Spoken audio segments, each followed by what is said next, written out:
Murugan idli centre ಹಿಂಭಾಗದಲ್ಲಿ ನಿರ್ಮಾಣ ಮಾಡಿರುವ ಸ್ವರ್ಣ ಭವನ ಹೋಟೆಲ್ಗೆ ಯಾವುದೇ ರೀತಿಯಾದಂತಹ ಜಿಲ್ಲಾಧಿಕಾರಿಗಳ ಭೂ ಪರಿವರ್ತನೆಯಾಗಿರುವುದಿಲ್ಲ. ಅನಧಿಕೃತವಾಗಿ ನಿರ್ಮಾಣ ಮಾಡುತ್ತಿರುವಂತಹ ಆ ಒಂದು ಸ್ವರ್ಣ ಭವನ ಹೋಟೆಲ್ಗೆ ನಿರ್ಮಾಣ ಆಗಲಿಕ್ಕೆ ಮೂಲ ಕಾರಣಕರ್ತರು ಲಪಂಗ ಲಂಚಕೋರ ಈ ಒಂದು ಒಡಗೂರು ಗ್ರಾಮ ಪಂಚಾಯತಿ ಅಭಿವೃದ್ಧಿ ಅಧಿಕಾರಿ ರಮೇಶ್ ಬಾಬು ಅವರು ಉತ್ತಮವಾದ ಪ್ರೇರಣೆ ನೀಡಿ ಅವರಿಗೆ ಎಲ್ಲ ಇದರನ್ನು ನಿರ್ಮಾಣ ಮಾಡಲಿಕ್ಕೆ ಪ್ರಚೋದಕರು ಕೂಡ ಅವರೇ. ಆ ಒಂದು ಕಾರಣದಿಂದಾಗಿ ತಾಲೂಕು ದಂಡಾಧಿಕಾರಿಗಳ ಜೊತೆಗಳಿಲ್ಲ, ಸಂಬಂಧಪಟ್ಟಂತ ನಗರಾಭಿವೃದ್ಧಿ ಪ್ರಾಧಿಕಾರದ ಅನುಮೋದನೆಗಳಿಲ್ಲ, ನಗರಾಭಿವೃದ್ಧಿ ಪ್ರಾಧಿಕಾರದ ವಿನ್ಯಾಸಗಳಿರುವುದಿಲ್ಲ, ಯಾವುದೂ ಇಲ್ಲದೆ ಇರತಕ್ಕಂಥ ಸ್ಥಳದಲ್ಲಿ ಅವರು ಹಣದ ಆಸೆಗಾಗಿ ಇನ್ನೂ ಕೋಟ್ಯಾಂತರ ರೂಪಾಯಿ ವಂಚನೆ ಮಾಡಿದ್ರೆ ನಾವು ಹೋರಾಟ ಮಾಡಿದ್ದೆ ಇದುವರೆಗೂ ಯಾವುದೇ ರೀತಿಯಾದಂಥ ನಮ್ಮ ಹೋರಾಟದ ಮನವಿಗಳನ್ನು ಪುರಸ್ಕರಿಸತಕ್ಕಂಥ ಜಿಲ್ಲಾ ಪಂಚಾಯತ್ ಮುಖ್ಯ ಕಾರ್ಯನಿರ್ವಹಣಾಧಿಕಾರಿಗಳು ಮತ್ತು ಉಪ ಕಾರ್ಯದರ್ಶಿಗಳು ರಮೇಶ್ ಅವರು ನಮ್ಮ ಮನವಿಗಳನ್ನು ಪುರಸ್ಕೊಂಡಿದ್ದೆ. ಆದರೆ ಯಾವುದೇ ರೀತಿಯಾದಂತಹ ಶಿಸ್ತಿನ ಕ್ರಮ ಕೈಗೊಳ್ಳದೆ ಅವರನ್ನು ಆಹಾಕಾರವಾಗಿ ಬಂಗಲೆಗಳು ಕಾರುಗಳು ನಿರ್ಮಾಣ ಮಾಡಲಿಕ್ಕೆ ಅನುವು ಮಾಡಿಕೊಂಡಿದ್ದಾರೆ. ಅವರ ಒಂದು ವಿರುದ್ಧವಾಗಿ ನಾವು ಸಹ ಧ್ವನಿ ಎತ್ತಲಿಕ್ಕೆ ಸಿದ್ಧವಾಗಿದ್ದೇವೆ. ಬೆಂಗಳೂರು ಫ್ರೀಡಂ ಪಾರ್ಕ್ನಲ್ಲಿ ನಾವು ಹೇಳ್ಕೊಂಡಿರ್ತಾರೆ ಮಾಡಿಲ್ಲ ಅಂದ್ಕೊಂಡಿರ್ಬೋದು. ಇದು ಅತಿ ಶೀಘ್ರವಾಗಿ ಈ ಅಧಿಕಾರಿಗಳ ವಿರುದ್ಧ ಶಿಸ್ತಿನ ಕ್ರಮ ಕೈಗೊಳ್ಳದೆ ಇದ್ದರೆ ಈ ಅಧಿಕಾರಿಗಳು ಇನ್ಕ್ಲೂಡಿಂಗ್ ಅವರು ಸೇರಿಸಿ ನಾವು ಹೋರಾಟ ಮಾಡ್ತಕ್ಕಂಥ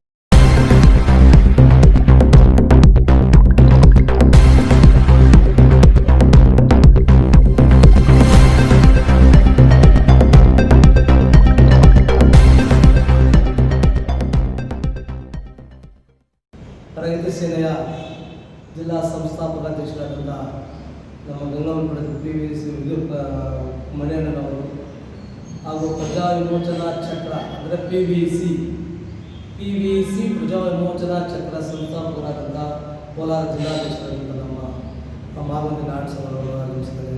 ಕರ್ನಾಟಕ ರಿಪಬ್ಲಿಕನ್ ಸಂಘಟನೆ ಮತ್ತು ಆಲ್ ಇಂಡಿಯಾ ಬಹುಜನ ಸಮಾಜ ಪಕ್ಷದ ಜಿಲ್ಲಾ ಪ್ರಧಾನ ಕಾರ್ಯದರ್ಶಿಗಳಾದಂಥ ನಮ್ಮ P. ನಾರಾಯಣ ಸರ್ ಅವರು ಆಗಮಿಸಿದ್ದಾರೆ.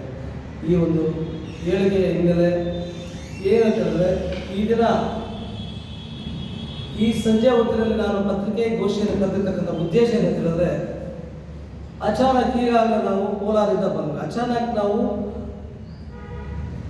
ಕೋಲಾರ ತಾಲೂಕಿನ ಒಡಗೂರು ಗ್ರಾಮ ಪಂಚಾಯಿತಿಗೆ ಸೇರಿದಂಥ ಮುರುಗನ್ ಇಡ್ಲಿ ಸೆಂಟರ್ ಅದರ ಹಿಂಭಾಗದಲ್ಲಿ ಸ್ವರ್ಣ ಭವನ ಎಂಬ ಹೋಟೆಲ್ ನಿರ್ಮಾಣ ಮಾಡಿದ್ದಾರೆ. 15-20 ದಿವಸ ಮೊದಲೇ ನಿರ್ಮಾಣ ಮಾಡಿದ್ದಾರೆ.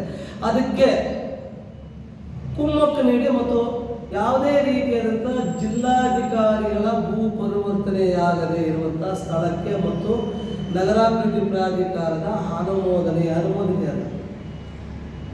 ಅದನ್ನು ನಕ್ಷೆ ಶಿಲಾ ವಿನ್ಯಾಸ ಪಡೆದಿಲ್ಲ. ಯಾವುದೇ ರೀತಿಯಾದಂತಹ ವಿನ್ಯಾಸಗಳು ಮಾಡದೆ ತಾಲೂಕು ದಂಡಾಧಿಕಾರಿಗಳ ನೈಜತೆಗಳು ಇಲ್ಲದೆ ಸಹ ಅಲ್ಲಿ ಒಂದು ಸ್ವರ್ಣ ಭವನ ಹೋಟೆಲ್ ನಿರ್ಮಾಣ ಮಾಡಿದೆ. ಇದಕ್ಕೆಲ್ಲ ಮೂಲ ಕಾರಣ ಈಗ ಹಾಲಿ ದಿಮಾಕಲ್ಲಿ ನಡೀತಾ ಇರ್ತಕ್ಕಂಥ ಒಬ್ಬ ರಮೇಶ್ ಬಾಬು. ಆತ ನಿರಂತರವಾಗಿ 3 ತಿಂಗಳು 4 ತಿಂಗಳು ಹೋರಾಟ ಮಾಡ್ತೇವೆ. ಆದ್ದರಿಂದ ಅದೇ 3-4 ತಿಂಗಳು 5 ತಿಂಗಳ ಕಾಲಗಳಿಂದ ನಾವು ನಿರಂತರವಾಗಿ ಹೋರಾಟ ಮಾಡ್ತಿದ್ದೀವಿ.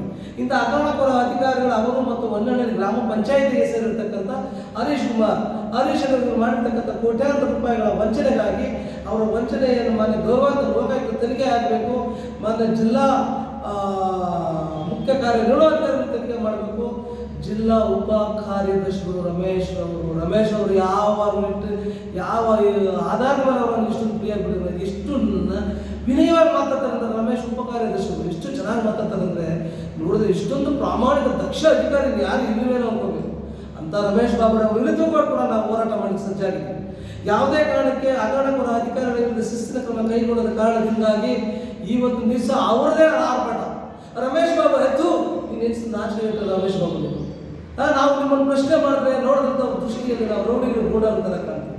ಎಷ್ಟು ನೋವಾಗುತ್ತೆ. ಕುತಂತ್ರಗಳಿಂದ ಮಾಡ್ತಕ್ಕಂಥವ್ರನ್ನ ನಮ್ಮನ್ನು ಅಗರಣ ಮಾಡತಕ್ಕಂಥವ್ರನ್ನ ಬೈದು ಹೇಳಿದ್ರೆ ನಮ್ಮನ್ನು ಕುತಂತ್ರೀಕರಣಗಳು ಏನು ಮಾಡ್ತಾರೆ, ನಮ್ಮನ್ನು ಎಲ್ಲೋ ಕಡೆ ಹೇಳಿರ್ತಕ್ಕಂಥದ್ದನ್ನು ತುಂಬ ದೊಡ್ಡ ಮಟ್ಟಕ್ಕೆ ಅದನ್ನು ಹೈಲೈಟ್ ಮಾಡಿಬಿಟ್ಟು ಏನೋ ಚಿತ್ರಣ ಕೊಲೆ ಮಾಡಿಬಿಟ್ರು, ಸುಲಿಗೆ ಮಾಡಿಬಿಟ್ರು, ಗೌರವ ಮಾಡಿಬಿಟ್ರು ರೀತಿಯಲ್ಲಿ ನಮ್ಮನ್ನು ಇವತ್ತಿನ ದಿವಸ ನಮಗೆ ಅಪಮಾನ ಮಾಡುವಂಥದ್ದು ಗೋಚರಿಸ್ತಾರೆ. ಎಷ್ಟು ನೋವಾಗುತ್ತೆ. ಯಾಕೆ ಈ ಜಾತಿಯಲ್ಲಿ ಹುಟ್ಟಿದೆ ತಪ್ಪ, ಈ ಜಾತಿಯಲ್ಲಿ ಹುಟ್ಟಿರ್ತಕ್ಕಂಥ ಹಗರಣಕೋರ ಅಧಿಕಾರಿಗಳನ್ನು ನಾವು ಕಳಿಸೋದೇ ತಪ್ಪ. ಈಗಾದರೆ ರಮೇಶ್ ಬಾಬು ಹುಡುಗರು ಗ್ರಾಮ ಪಂಚಾಯತಿಯಲ್ಲಿ ಮಾಡಿರ್ತಕ್ಕಂಥ ರಮೇಶ್ ಬಾಬನವರು ಈಗ ಸ್ವರ್ಣಭವನ ಒಂದು ಹೋಟೆಲ್ ನಿರ್ಮಾಣ ಮಾಡಿದ್ದಾರೆ. ಅದಕ್ಕೆ ಇವರೇ ಪ್ರೇರಣೆ. ನೀವು ಮೊದಲು ಹೋಟೆಲ್ ನಿರ್ಮಾಣ ಮಾಡಿಬಿಟ್ಟು ಆಮೇಲೆ ನಾನು ಲೈಸೆನ್ಸ್ ನೀಡ್ತೀನಿ ಅನ್ನುವಂಥ ರೀತಿಯಲ್ಲಿ ಆ ಸ್ವರ್ಣಭವನ ಹೋಟೆಲ್ ಮಾಲೀಕರಿಗೆ ಕೈ ಜೋಡಿಸಿ ಅವರ ಹತ್ರ ಶಾಮೀಲಾಗಿ ಅವರಿಗೆ ಪರವಾನಗಿ ನೀಡಿದ ಹೋಟೆಲ್ ಕಟ್ಟಲಿಕ್ಕೆ ಅನುವು ಮಾಡಿಕೊಟ್ಟಿದ್ದಾರೆ ಈ ರಮೇಶ್ ಬಾಬು. ಇಂಥ ಅಧಿಕಾರಿ ನಾವು ಏನಂತ ಕರಿಬೇಕು? ಹಗರಣಕೋರ ಅಧಿಕಾರ ಅಂತ ಕರಿಬೇಕಾ, ಇಲ್ಲ ಲವಂಗ ಅಧಿಕಾರ ಅಂತ ಕರೀಬೇಕಾ, ಇಲ್ಲ ದಕ್ಷ ಇಲ್ಲದ ಅಧಿಕಾರ ಅಂತ ಕರಿಬೇಕಾ, ಏನಂತ ಕರಿಬೇಕು? ಇವರ ವಿರುದ್ಧವಾಗಿ ಮನವಿಗಳನ್ನು ಕೊಟ್ಟಿರ್ತಕ್ಕಂಥ ಈ ಮನವಿಗಳನ್ನು ನಮ್ಮ ಮನವಿಗಳನ್ನು ಪುರಸ್ಕರಿಸಿರ್ತಕ್ಕಂಥ ಜಿಲ್ಲಾ ಮುಖ್ಯ ಕಾರ್ಯದರ್ಶಿಗಳನ್ನು ನಾವೇನು ಕರಿಬೇಕು, ಜಿಲ್ಲಾ ಮುಖ್ಯ ಕಾರ್ಯನಿರ್ವಹಣಾಧಿಕಾರಿಗಳು ಏನಂತ ಕರಿಬೇಕು, ಮತ್ತು ಜಿಲ್ಲಾ ಪಂಚಾಯತ್ ಮುಖ್ಯ ಕಾರ್ಯನಿರ್ವಹಣಾಧಿಕಾರಿ ಕಚೇರಿಯಲ್ಲಿ ಉಪ ಕಾರ್ಯದರ್ಶಿಗಳಾಗಿ ಕಾರ್ಯ ಸಲ್ಲಿಸತಕ್ಕಂಥ ರಮೇಶ್ ಬಾಬು ಏನಂತ ಕರಿಬೇಕು? ಆ ಹಗರಣಕೋರ ಅಧಿಕಾರಿಗಳ ಜೊತೆ ಇವರು ಶಾಮೀಲಾಗಿದಂತ ಕರಿಬೇಕಾ, ಇಲ್ಲ ಅವರನ್ನು ನಾವು ಯಾವ ರೀತಿ ಕರಿಬೇಕು? ಎಷ್ಟು ಪ್ರಾಮಾಣಿಕವಾಗಿದ್ದಾರೆ ಅನ್ನೋದು ನಾವು ಕರಿಬೇಕು. ನಾವು ಅವ್ರ ಪ್ರಾಮಾಣಿಕ ಅಧಿಕಾರ ಅಂತ ಕರಿಬೇಕಾ? ನಾವು ಪ್ರಶ್ನೆ ಮಾಡೋದೇ ತಪ್ಪ? ನಾವು ಪ್ರಶ್ನೆ ಮಾಡೋದೇ ತಪ್ಪ? ನಾವು ಕುತಂತ್ರ ಎಂದೂ ಒಳ್ಳೆಯದಲ್ಲ. ಕುತಂತ್ರ ಏನಾಗಿದೆ? ಕುತಂತ್ರಂ ಸರ್ವನಾಶನಂ, ಕುತಂತ್ರಂ ಅಮೃತನಾಶನಂ, ಕುತಂತ್ರ ಸರ್ವನಾಶನಂ, ಕುತಂತ್ರಂ ಮೃತ್ಯುಪೂರಿತ. ಕುತಂತ್ರದಿಂದ ನಮಗೆ ಸಾವು ಬರುತ್ತೆ. ಕೊನೆಗಳಿಗೆ ನಾವು ಸಾಯ್ತಾ ಇದ್ದೇನಪ್ಪ, ತುಂಬ ಒಳ್ಳೆ ಕೆಲಸ ಮಾಡೋದು ಒಳ್ಳೆಯವರಾದ್ರೂ ಕೂಡ ನಾವು ಯಾರು ಹೋಗೋ ಕೂಡ ಆ ಕುತಂತ್ರೀಕರಣಗಳನ್ನು ಬಿಡಬೇಕು. ಯಾರು ಚಿತ್ರಾಣ ಮೇಲೆ ಬರ್ತಾ ಇದ್ದಾರ ಚಿತ್ರಾಣ ನಮ್ಮ ಸಮುದಾಯವನ್ನು ನಾವೇ ಇವತ್ತಿನ ದಿವಸ ನಮ್ಮ ಸಮುದಾಯದ ಕೊರಳನ್ನು ನಾವು ಕೊಡ್ತಾ ಇದ್ದರೆ ಇಷ್ಟು ದುರಂತ. ನಮ್ಮ ಸಮುದಾಯದ ನಮ್ಮ ಕೊರಳಿಗೆ ನಮಗೇನು ಬೇಜಾರೇನಿಲ್ಲ. ನಮ್ಮನ್ನು ಎಲ್ಲ ಒಂದು ಕಡೆ ನೋಡಿ ಗುಣಗಳನ್ನು ಮಾಡಿಬಿಟ್ರೆ ಅವ್ರಿಗೆ ಕ್ರಿಯೇಟಿವ್ ಬರೋದಂಥದ್ದು ಏನಿಲ್ಲ. ಏನಾದ್ರು ಮಾಡಬೇಕು, ಅದು ಎರಡೇ ವಿಚಾರ. ಅದರಲ್ಲಿ ಅದಕ್ಕೆ ಆದಂಥ ಬುದ್ಧ ಬಸವ ಅಂಬೇಡ್ಕರ್ ಹೇಳಿದ್ದಾರೆ. ನಮ್ಮ ಎಲ್ಲ ಒಂದು ಕಡೆ ನಾವು ಪ್ರಾಮಾಣಿಕವಾಗಿ ನಡೆದಿದ್ರೆ, ನಿಯತ್ತಾಗಿ ಪ್ರಾಮಾಣಿಕತೆಯನ್ನು ನಾವು ತೋರ್ಪಡಿಸಿದ್ರೆ ಎಲ್ಲ ಒಂದು ಕಡೆ ಬುದ್ಧ ಬಸವ ಅಂಬೇಡ್ಕರ್ ನಾವು ನಂಬಿರ್ತಕ್ಕಂಥ ದೈವವನ್ನು ನಾವು ಕಾಪಾಡ್ತೀವಿ. ಅದರಲ್ಲಿ ಎರಡೇ ಮಾತಿಲ್ಲ. ಆದರೆ ಇಂಥ ಒಂದು ಕುತಂತ್ರೀಕರಣದಿಂದ ಸ್ವರ್ಣಭವನ ಹೋಟೆಲ್ ನಿರ್ಮಾಣ ಮಾಡಿ ಅನುವು ಮಾಡಿಕೊಟ್ಟಿರ್ತಕ್ಕಂಥ ರಮೇಶ್ ಬಾಬು, ಹುಡುಗರು ಗ್ರಾಮ ಪಂಚಾಯಿತಿಯ ಅಭಿವೃದ್ಧಿ ಅಧಿಕಾರಿ ರಮೇಶ್ ಬಾಬು, ಆತ ಮಾಡಿರ್ತಕ್ಕಂಥ ಕೋಟ್ಯಾಂತರ ರೂಪಾಯಿ ಹಗರಣಗಳನ್ನು ನನ್ನ ಬಳಿ ಇದೆ. ಅದನ್ನು ಸಂಪೂರ್ಣವಾಗಿ ನಾವು ಈಗಾಗಲೇ ಜಿಲ್ಲಾ ಪಂಚಾಯಿತಿಗಳ ಮನವಿಗಳನ್ನು ಕೊಟ್ಟು ನಾವು ಯಾವುದೇ ರೀತಿಯ ನಮ್ಮ ಪ್ರತ್ಯುತ್ತರಗಳಿದ್ದ ಕಾರಣದಿಂದಾಗಿ ಒಂದು ದಿವಸ ನಾವು ಫ್ರೀಡಮ್ ಪಾರ್ಕ್ ಧರಣಿ ಮಾಡಲಿಕ್ಕೆ ನಾವು ಸಜ್ಜಾಗಿದ್ದೀವಿ. ಅದೇ ರೀತಿಯಾಗಿ ಒಂದನೇ ಗ್ರಾಮ ಪಂಚಾಯತಿ ಹರೀಶ್ ಬಾಬುರವರ ವಿರುದ್ಧವಾಗಿ ನಾವು ಮಾಡಿದ್ವಿ.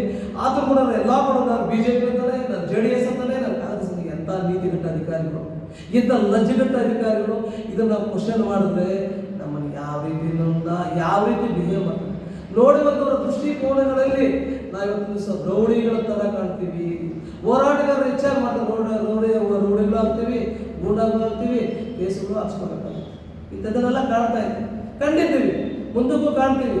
ಅದೆಲ್ಲ ಒಂದು ಕಡೆ ದೇವರಿದ್ದಾರೆ. ನನ್ನ ಪ್ರಕಾರವಾಗಿ ನಾನು ಅಂಬೇಡ್ಕರ್ ಅನುಯಾಯಿ ಆದರೂ ಕೂಡ ನಾನು ನಂಬಿದ್ದೀನಿ. ದೇವರ ದೈವ ಬಲ ಇದೆ ಅಂತ ನಂಬ್ತೀವಿ. ಬೇರೆಯವ್ರು ಯಾರಾದರೂ ಬೈಕೊಂಡ್ರೂ ಚಿಂತೆ ಇಲ್ಲ. ಎಲ್ಲ ಒಂದು ಕಡೆ ದೈವ ಬಲ ಇದೆ. ಬುದ್ಧ ಬಸವ ಅಂಬೇಡ್ಕರ್ ಅವರ ಆಶೀರ್ವಾದ ಇದೆ. ಇದರೊಂದಿಗೆ ನಾವು ನಮ್ಮ ಹೋರಾಟವನ್ನು ರಮೇಶ್ ಬಾಬು ಮತ್ತು ಹರೀಶ್ ಕುಮಾರ್ ಅವರ ವಿರುದ್ಧವಾಗಿ ಮತ್ತು ಜಿಲ್ಲಾ ಪಂಚಾಯತ್ ಮುಖ್ಯ ಕಾರ್ಯನಿರ್ವಹಣಾಧಿಕಾರಿಗಳ ವಿರುದ್ಧವಾಗಿ ಆ ಕಚೇರಿಯಲ್ಲಿ ಉಪ ಕಾರ್ಯದರ್ಶಿಗಳಾಗಿ ಕಾರ್ಯನಿರ್ವಹಿಸುವ ನಯ ಪಂಚಕ ಕೀಚಕ ರಮೇಶ್ ಬಾಬು ಅವರ ವಿರುದ್ಧವಾಗಿ ಕೂಡ ನಾವು ಹೋರಾಟ ಮಾಡಕ್ಕೆ ಸಜ್ಜಾಗಿದ್ದೀವಿ. ಈ ಹಗರಣಕೋರ ಅಧಿಕಾರಿಗಳಿಗೆ ಯಾವುದೇ ಶಿಸ್ತಿನ ಕ್ರಮ ಕೈಗೊಳ್ಳದ ಕಾರಣದಿಂದಾಗಿ ಮತ್ತು ಈಗ ಹಾಲಿ ಹೋಟೆಲ್ ನಿರ್ಮಾಣ ಮಾಡಲಿಕ್ಕೆ ಕುಮ್ಮಕ್ಕು ನೀಡ್ತಕ್ಕಂಥ ರಮೇಶ್ ಬಾಬುರ ವಿರುದ್ಧವಾಗಿ ನಮ್ಮ ಹೋರಾಟ ಮುಂದಿನ ದಿನಗಳಲ್ಲಿ ಫ್ರೀಡಮ್ ಪಾರ್ಕ್ನಲ್ಲಿ ನಾವು ಹಮ್ಮಿಕೊಳ್ತಾ ಇದ್ದೀವಿ. ಪ್ರಿನ್ಸಿಪಲ್ ಸೆಕ್ರೆಟರಿ ಆ ಕಚೇರಿಯ ಮುಂಭಾಗ ಬಂದು ನಾವು ಮನವಿಯನ್ನು ಪುರಸ್ಕರಿಸಬೇಕು. ಆ ತನಕ ನಾವು ನಮ್ಮ ಹೋರಾಟವನ್ನು ನಾವು ಬೆಂಗಳೂರು ಫ್ರೀಡಮ್ ಪಾರ್ಕ್ನಲ್ಲಿ ನಾವು ಹಮ್ಮಿಕೊಳ್ತಾ ಇದ್ದೀವಿ. ಈ ಸಂದರ್ಭದಲ್ಲಿ ನಾನು ಮಾನ್ಯ ಗೌರವಾನ್ವಿತ ಮಾಧ್ಯಮದ ಮೂಲಕ ಪ್ರಸ್ತುತಪಡಿಸ್ತಾ ಇದ್ದೀನಿ. ಲೋಕಾಯುಕ್ತ ತನಿಖೆಗಾಗಿ ಕೂಡ ಕೋಲಾರ ಜಿಲ್ಲೆಯಲ್ಲಿರ್ತಕ್ಕಂಥ ಸಂಪೂರ್ಣವಾಗಿ ಅದು ಲೋಕಾಯುಕ್ತ ತನಿಖೆ ಆಗಬೇಕಂತ ಬಿಟ್ಟು ನಾನು ಈ ಸಂದರ್ಭದಲ್ಲಿ ಒತ್ತಾಯ ಮಾಡ್ತಾ ಇದ್ದೀನಿ. ಮಾನ್ಯ ಸರ್ಕಾರವನ್ನು ಒತ್ತಾಯ ಮಾಡ್ತಾ ಇದ್ದೀನಿ. ಜೈ ಹಿಂದ್, ಜೈ ಭೀಮ್, ಜೈ ಕರ್ನಾಟಕ. ಸರ್